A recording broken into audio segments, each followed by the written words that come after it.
ಸರ ಸರ ಏನು ಎಲ್ಲರಿಗೂ ಹೇಳಿದ್ದೀನಿ ಅಲ್ಲ ನಾನು ಹೇಳಪ್ಪ ಹಾಂ ನೋಡಿ, ಅವನು ಅಭಿವೃದ್ಧಿ ಕೆಲಸಗಳಲ್ಲಿ ವೈಫಲ್ಯ ಆಗಿ ಈ ನಗರ ಶಾಸಕ ಅವರಪ್ಪ ನಾರಾಯಣ ರೆಡ್ಡಿ ಇಬ್ಬರು ಕ್ರಿಮಿನಲ್ಸ್.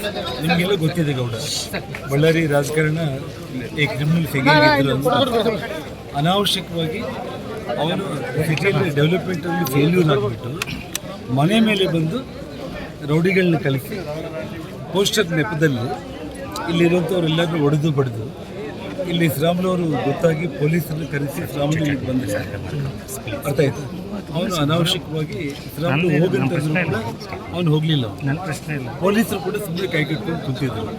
ನಾನು ಗಂಗಾವತಿಯಿಂದ ಬಂದಿದ್ದ ಕಾರ್ ಇಳಿತಾ ಇದ್ದೀನಿ, ಫೈರಿಂಗ್ ಮಾಡೋದು ಶುರು ಮಾಡಿದೆ.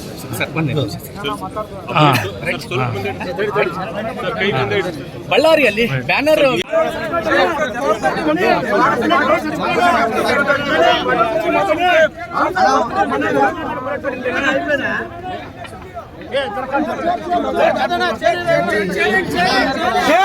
ಸೈಲೆಂಟ್ ಸೈಲೆಂಟ್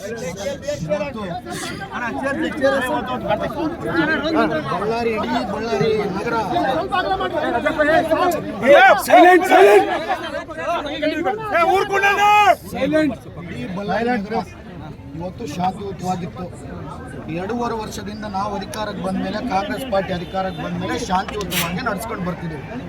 ನಾವಿವತ್ತು ಎಲ್ಲರೂ ಸೇರಿ ಇಡೀ ಎಲ್ಲಿ ನಮ್ಮ ವಾಲ್ಮೀಕಿ ಅಜ್ಜವ್ರನ್ನ ನಾವೇನು ಕೂರಿಸ್ಬೇಕಂತೇಳಿ 3ನೇ ತಾರೀಕು ಅದ್ದೂರಿ ಕಾರ್ಯಕ್ರಮವನ್ನು ನಾವು ಮಾಡ್ಕೋಬೇಕಂತಿದ್ರೆ, ಯಾವ ವಾಲ್ಮೀಕಿ ಅಜ್ಜವ್ರ ಹೆಸರನ್ನು ಹೇಳ್ಕೊಂಡು ರಾಜಕೀಯವನ್ನು ಬೇಳೆ ಬೇಯಿಸ್ಕೊಂಡ್ರು ಈ BJP ಅವರು, ಇವತ್ತು ಆ ವಾಲ್ಮೀಕಿ ಅಜ್ಜನ ಕಾರ್ಯಕ್ರಮವನ್ನು ಅಡ್ಡಪಡಿಸೋಕ್ಕೆ ಅದಕ್ಕೆ ಇದು ಲಾಂಡ್ ಆರ್ಡರ್ ಪ್ರಾಬ್ಲಮ್ ತರಬೇಕಂತೇಳಿ ಇಂಥ ಚಿಕ್ಕ ಅಂದರೆ ತುಚ್ಛವಾದಂಥ ಬುದ್ಧಿಯನ್ನು ತಗೊಂಡ್ಬಂದು ಇವತ್ತು ಬಂದಿದ್ದಾರೆ.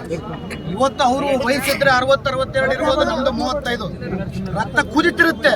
ಆದರೆ ವಾಲ್ಮೀಕಿ ತಾತನ ನೋಡಿ ಇನ್ನೂ ಶಾಂತಿಯುತವಾಗಿ ಇವಾಗವರೆಗೆ ಸುಮ್ಮನೆ ಇದೀವಿ. ಆದರೆ ಇವತ್ತಿನ ಸಂದರ್ಭದಲ್ಲಿ ಇವತ್ತು ನಮ್ಮ ಹುಡುಗರಿಗೆ ಒಬ್ಬನಿಗೆ ಬುಲೆಟ್ ಬಿದ್ದು ಗಾಯಗಳಾಗಿದ್ದಾವೆ. ಆ ಕಡೆ ಈಗ ನೋಡಿ, ನಾವೇನನ್ನ ಇಷ್ಟು ಮಂದಿ ಇಷ್ಟು ದೊಡ್ಡ ಸಂಖ್ಯೆಯಲ್ಲಿ ಬಂದು ನಾವು ಎದಕ್ಕೆ ಮಾಡ್ತಿದೀವಿ ಅಂತಂದ್ರೆ, ಇವತ್ತು ಏನಿದು ನಡೆದಂತ ಏನು ಅವಮಾನ, ವಾಲ್ಮೀಕಿ ಅಜ್ಜನಿಗೆ ನಡೆದಂತ ಅವಮಾನ ಅಂತ ಹೇಳಿ ವಾಲ್ಮೀಕಿ ಅಜ್ಜನಿಗೆ ಅವಮಾನಕ್ಕೆ ನಾನು ಈ ಸೇಡನ್ನು ತೀರ್ಸ್ಕೊಂತೀನಿ. BJP ಅವ್ರನ್ನ ನಾನು ಬಿಡೋದೇ ಇಲ್ಲ. ವಾಲ್ಮೀಕಿ ಅಜ್ಜವ್ರು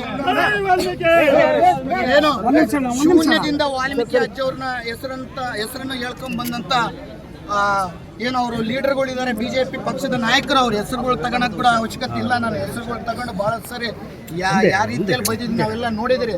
ಅಂತ ತುಚ್ಛವಾದಂಥ ಮನುಷ್ಯರ ಹೆಸರುಗಳು ಕೂಡ ನಾನು ಬಾಯೋತಿ ಇವತ್ತು ತಗೋಬಾರದು. ಯಾಕಂದ್ರೆ ಇವತ್ತು ವಾಲ್ಮೀಕಿ ಅಜ್ಜನ ಕಾರ್ಯಕ್ರಮವನ್ನು ಹಾಳು ಮಾಡ್ಬೇಕಂತೇಳಿ ಈ ಕುತಂತ್ರವನ್ನು ಮಾಡಿ ಇವತ್ತು ಮಾಡಿದ್ದಾರೆ. ಇದಕ್ಕೆ ಅವರು 1000 ಪಟ್ಟು ಅನುಭವಿಸ್ತಾರೆ. ಅನುಭವಿಸಂಗ ನಾನು ಮಾಡೇ